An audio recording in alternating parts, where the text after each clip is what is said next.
on the sidewalk, and I kept it like a secret treasure. My mom said it was just a coin, but my friend said that it was lucky. I felt like I had discovered something that made my day brighter. The coin didn't change the world, but it changed how I saw my day. Was my mother correct? Or was my friend correct? Or was I correct?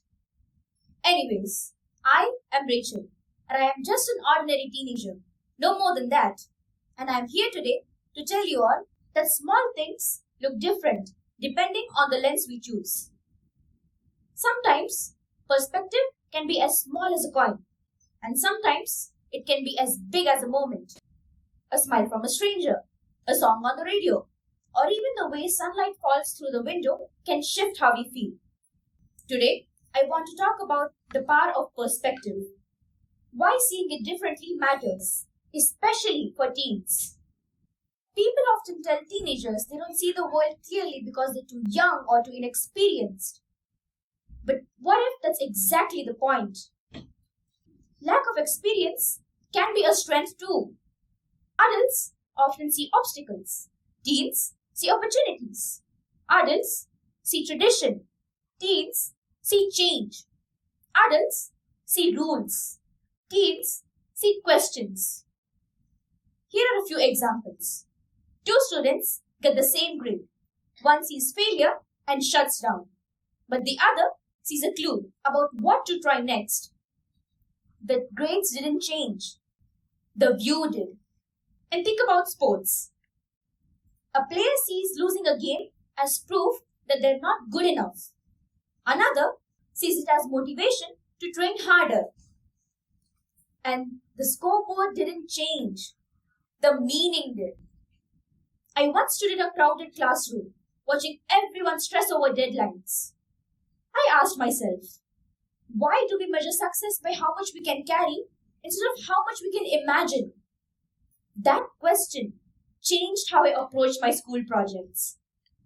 A friend joined a global art challenge online, and within a week, she had friends from Brazil, Kenya, and Japan. They didn't share a classroom, but what they shared was ideas.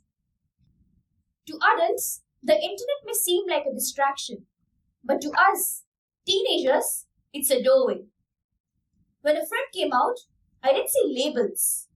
You know what I saw? What I saw was courage. Adults often treat identity as fixed, but teenagers see identity as fluid and evolving. That perspective creates empathy. Because when you believe people can grow, you give them space to do it. Here are a few examples.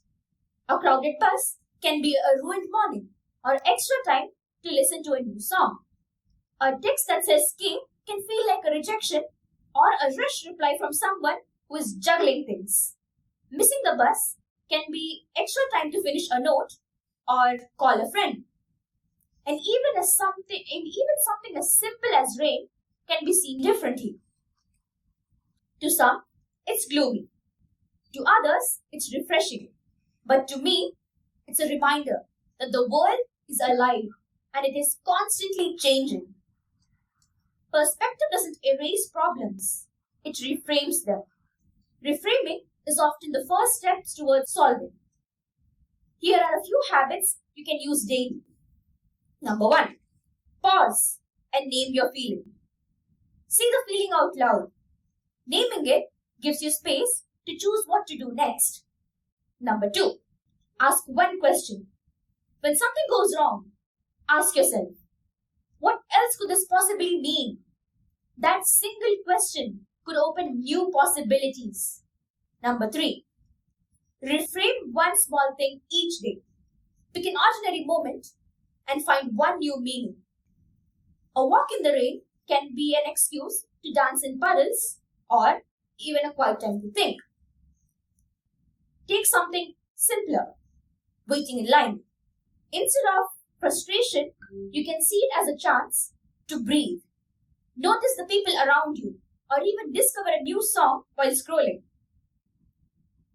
Perspective shapes how we treat people, how we solve problems, and how we imagine the future. Now imagine a kaleidoscope. twist it slightly, and the same pieces form a new design. The pieces haven't changed. The perspective has. Perspective is the difference between fear and curiosity, between judgment and empathy, between giving up and trying again. Here's a challenge for all of you. For the next week, pick an ordinary thing you expect to be boring or annoying. Pause. Name your feeling.